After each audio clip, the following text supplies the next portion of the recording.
Swimming pool, झील, तालाब और नहर में नहाने वाले हो जाएं होशियार, वरना शहरी जानलेवा मरज निगलेरिया वायरस का शिकार हो सकते हैं। महकमा स्पेशलाइज्ड हेल्थ केयर की हिदायत पर अस्पतालों के इमरजेंसी वार्ड में फिल्टर क्लिनिक कायम कर दिया गया है।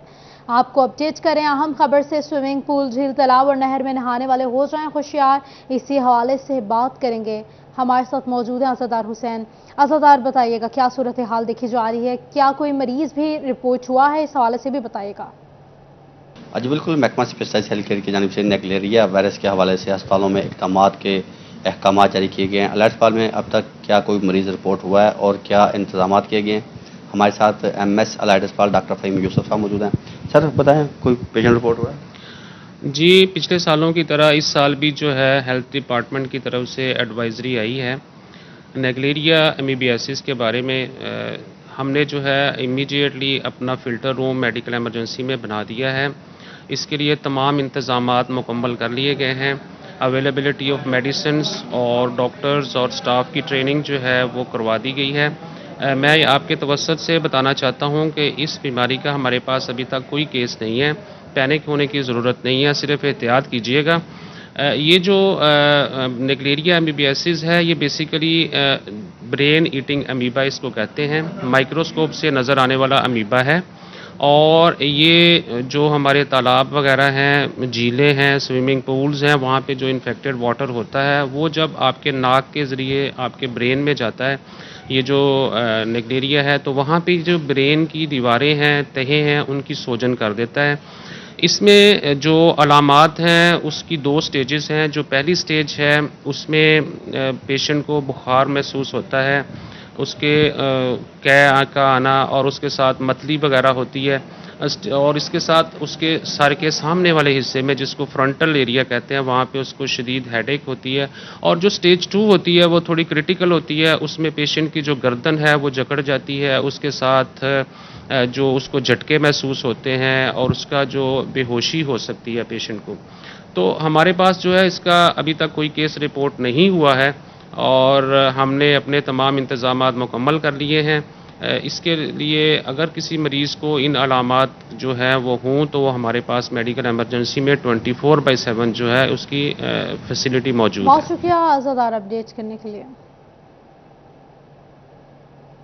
यहाँ पे आपको बताएंगे कि जंग में पुलिस के गैर पेशावराना रवैये के खिलाफ DHQ अस्पताल के डॉक्टर सरापा एहतजाज। PMA ने OPD का भी बायकॉट कर दिया है। इस हवाले से बात करेंगे वसीम अजीज से। वसीम, बताइएगा। जी बिल्कुल, पुलिस के गैर पेशा वाराना रवैये के खिलाफ आज PMA जंग की जानिब से तीसरे रोज़ भी OPD में जो है वो मुकम्मल बाइकआउट किया गया है। OPD में इलाज मुआलजा जो है वो बंद किया गया है और पुलिस के गैर पेशा वाराना रवैये के खिलाफ एहतजाज किया जा रहा है। मेरे साथ सदर PMA डॉक्टर इजाज़ सुल्तान साहब मौजूद हैं, इनसे बात करते हैं। सर बताइएगा, आज तीसरा रोज़ है एहतजाज का, क्या कहना चाहेंगे? बिस्मिल्लाहिर्रहमानिर्रहीम। जैसे कि आपको पता है पिछले 3 दिन से सारी सिचुएशन, तो उसमें हमने सबसे पहले जो मुतालबा रखा था, देखिए पुलिस वालों ने आके मिसबिहेव किया, हमारे इदारे के तकद्दुस को पामाल किया, हमारा डेकोरम जो हेल्थ डिपार्टमेंट है उसको शैटर किया। तो उसमें हम नहीं चाहते थे कि सिचुएशन ख़राब हो, चीज़ें और ज़्यादा बढ़ें, ये मामले को हम समेटना चाह रहे। तो हमने सबसे पहले बड़ी सिंपल सी रिक्वेस्ट की कि वो जो कंसर्न ASI और DSP साहब हैं वो आपकी आगे माजरत कर लें तो हम मामला ख़त्म यहीं पे कर देते हैं।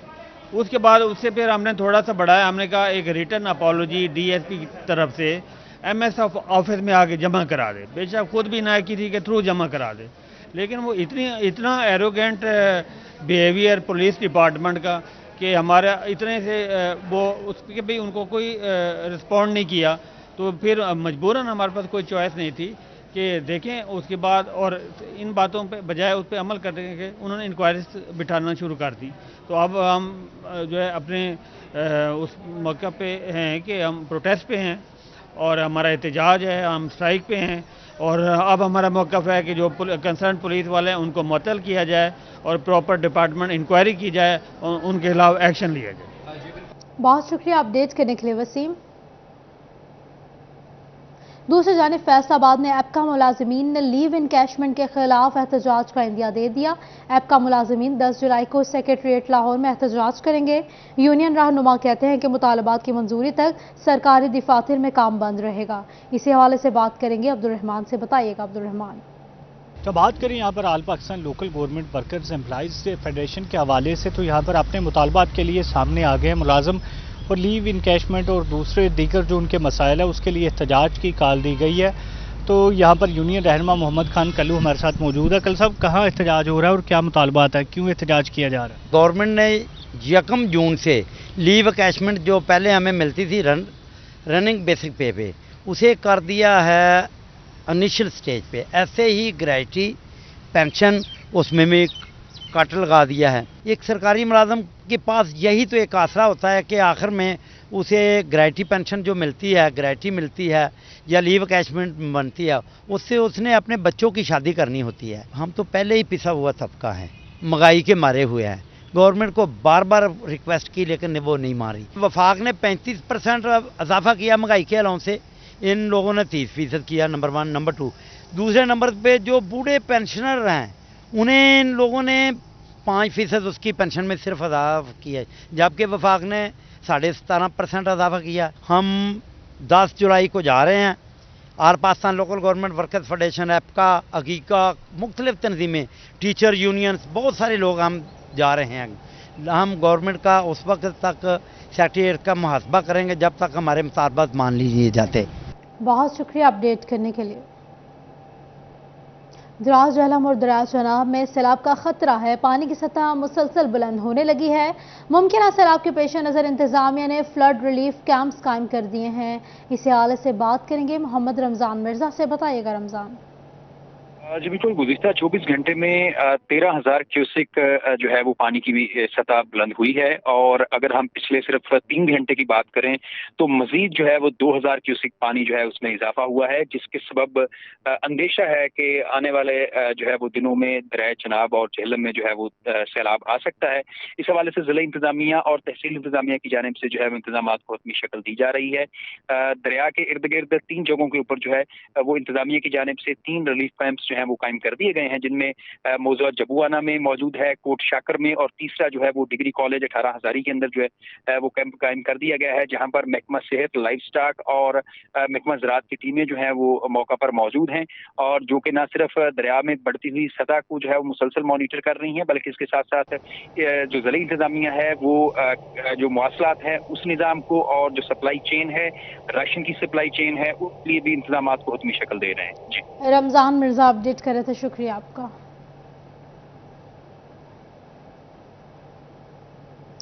दूसरी जानिब मुहर्रमुल हराम में अमन और अमान की सूरत हाल बरकरार रखने के लिए वजारत मज़हबी अमूर की अहम हिदायत। वजारत मज़हबी अमूर ने सूबा भर के डेप्यूटी कमिश्नर्स को मुरासले जारी कर दिए। अमन और अमान और हम आहंगी के लिए इकदाम उठाने की हिदायत जारी कर दी।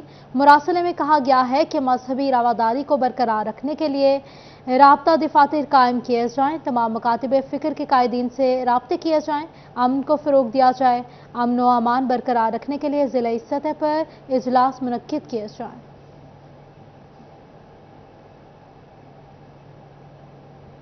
मुहर्रम की आमद है। जंग के दही इलाकों में सड़कों की मरम्मत और स्ट्रीट लाइट समेत दीगर इकदामात के ऊपर काम शुरू कर दिए गए हैं। और आपको बता रहे हैं ज़िला काउंसिल ने आइंदा हफ्ते में तामीराती और तरक्याती काम शुरू करवाने की यकीन दहानी भी करवा दिया। अवैस खान से बात करेंगे। अवैस, बताइएगा। जंग में मुहर्रम और हराम की आमद से कबल जो है ज़िला कौंसिल की जानिब से तमाम तरक्याती काम जो है वो शुरू किए गए हैं, जिसमें खसूसी तौर पर मुहर्रम के रूट्स जो हैं उनके ऊपर जो तरक्याती काम मुमकिन किए जाएंगे। सवाल से मेरे साथ जो चीफ ऑफिसर ज़िला कौंसिल खालिक दादगाड़ा मौजूद हैं, इनसे बात करेंगे। सर बताइएगा, मुहर्रम के तमाम तर रूट्स पर इकदाम मुमकिन किए जाएंगे, क्या कहेंगे सवाल? जी बिस्मिल्लाहिर्रहमानिर्रहीम। बिल्कुल, जिस तरह हर साल की तरह जो है वो लोकल गवर्नमेंट्स और बशमूल डिस्ट्रिक्ट कौंसिल जंग जो है वो मुहर्रमुल हराम के हवाले से अरेंजमेंट्स जो है उनकी जो है वो स्टार्ट कर दिए गए उनको, और उसमें जो है वो जितनी भी रिपेयर ऑफ रोड्स हैं, इसके अलावा जो है वो स्ट्रीट लाइट्स हैं, जो मुहर्रम के रूट्स हैं वहाँ पे जो दूसरा रोड की रिपेयर के अलावा जो है वो टफ टाइल या इस तरह के जितने भी काम हैं उनके ऊपर जो है एस्टीमेट्स वगैरह बना के इस हफ्ते से जो है वो वर्किंग स्टार्ट हो जाएगी। और जितना भी डिस्ट्रिक्ट काउंसिल की हदूद में जितनी भी रोड्स आती हैं उनको तहसील वाइज जो है वो 4 कैटेगरीज में तकसीम। खान हमें अपडेट कर रहे थे, शुक्रिया आपका। मुहर्रमुल हराम की आमद है। शोरकोट में असिस्टेंट कमिश्नर न्याज अहमद मुगल की जानिब से म्यूनसिपल कमेटी में इजलास मुनक्किद किया गया है। इसी हवाले से बात करेंगे शहजाद अली से, बताइएगा शहजाद। मुहर्रमुल हराम के हवाले से असिस्टेंट कमिश्नर शोरकोट न्याज अहमद की जानिब से म्यूनसिपल कमेटी में आज एक मीटिंग का इनकाद किया गया है, जिसमें DSP मारा हयात, CO म्यूनसिपल कमेटी और म्यूनसिपल कमेटी के दीगर अमले के अलावा जो है अमन कमेटी के मेम्बरान ने भी शिरकत की है। तो मेरे असिस्टेंट कमिश्नर शोरकोट न्याज अहमद भी मौजूद हैं, इनसे भी जानते हैं। ये बताइएगा, मुहर्रम करीब है, क्या इंतजाम कर लिए गए? बिस्मिल्लाहिर्रहमानिर्रहीम। आज मुहर्रमुल हराम के इंतजामात के हवाले से बड़ी इंपॉर्टेंट मीटिंग की गई। इसमें DSP साहब, चीफ ऑफिसर साहब और हमारे तमाम जो लाइसेंस दारान हैं, अंजुमन ताजरान के नुमाइंदगान हैं और मीडिया के नुमाइंदगान सब ने यहाँ पे शिरकत की। तो इसमें जितने भी उनकी तहफ़्फ़ुज़ात थे और उनकी शिकायत हैं वो नोट डाउन की गई हैं, जो भी काम करने के हवाले से। और बाकी जो महकमे हैं उनको डायरेक्शंस भी दे दी गई हैं ताकि ये अपने इंतज़ामात मुकम्मल करें और मुहर्रमुल हराम से हम इसको मुकम्मल किया जा सके।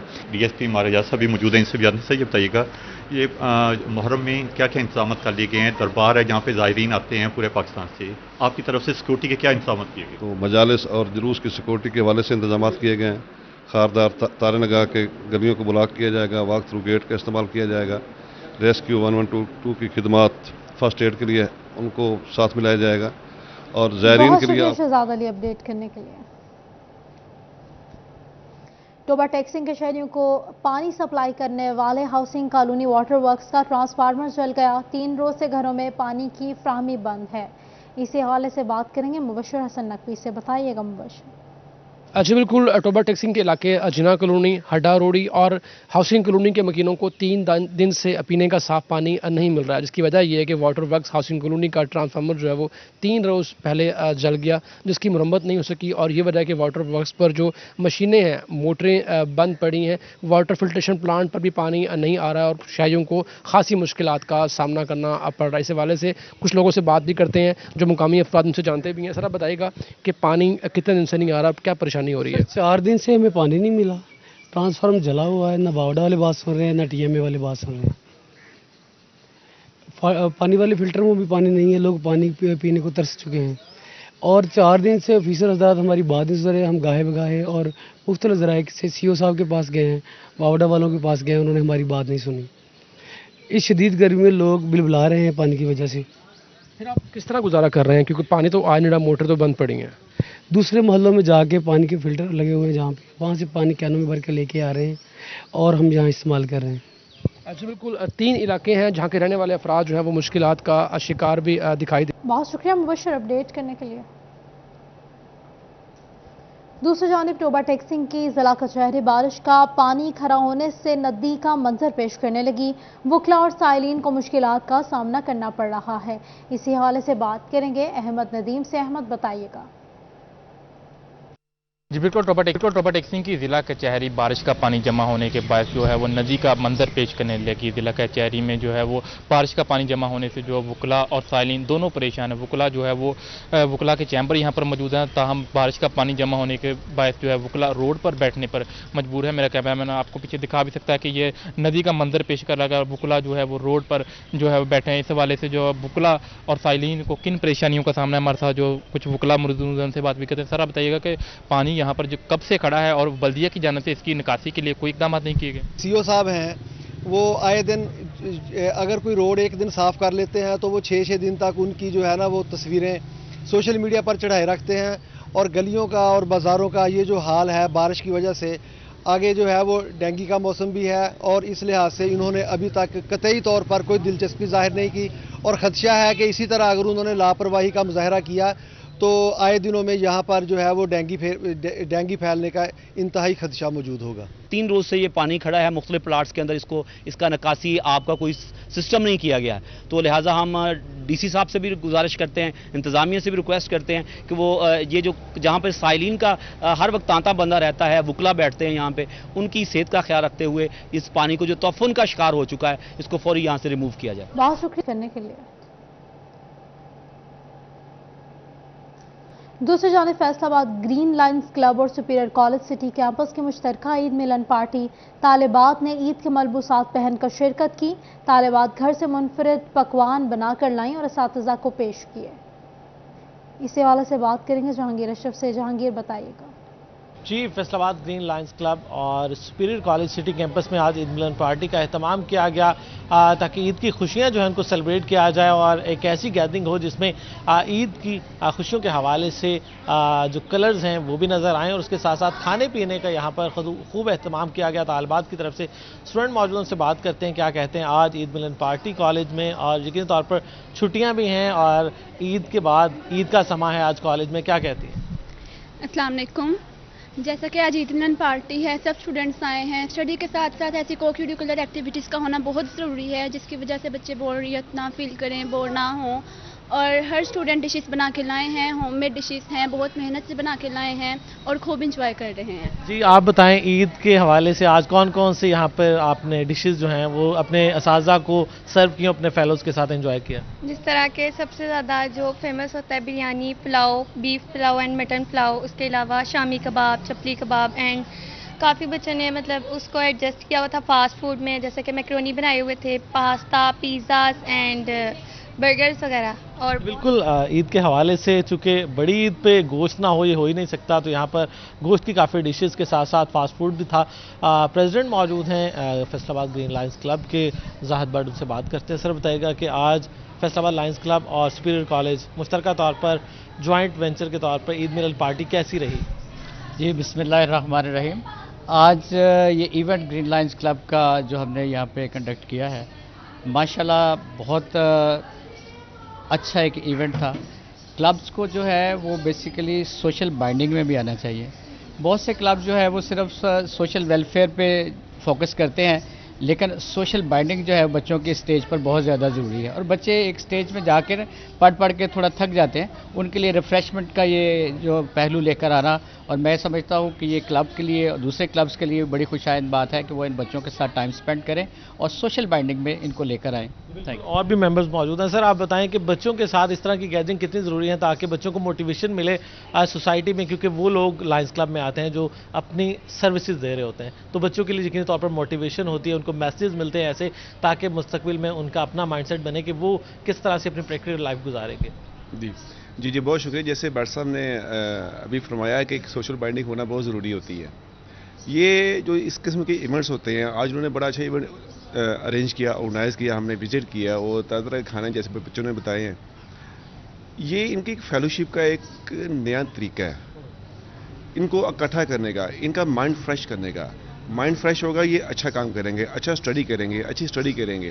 और जब ये हमने इनको साथ ये अटैच हो रहे हैं, इनको हम अपने काम भी इन्फॉर्म करते हैं, बताते हैं कि हम सोशल वेलफेयर के काम भी ये होते हैं, तो इनके अंदर भी एक जज्बा पैदा होता है कि ये वाले जो काम हमारे ज़िम्मे सिर्फ स्टडी ही नहीं है, हमारे ज़िम्मे ये हमारा जो सोसाइटी है, मुआशरा है, इसकी खिदमत भी हमारे ज़िम्मे है। तो इसके लिए भी एक फोकस आता है सामने, इंटरटेनमेंट भी होती है, इनकी मेमोरी भी आती है, इनकी यादें भी बनती हैं, ये सब एक गुलदस्ता बन जाता है जब ये वाले इवेंट्स होते हैं।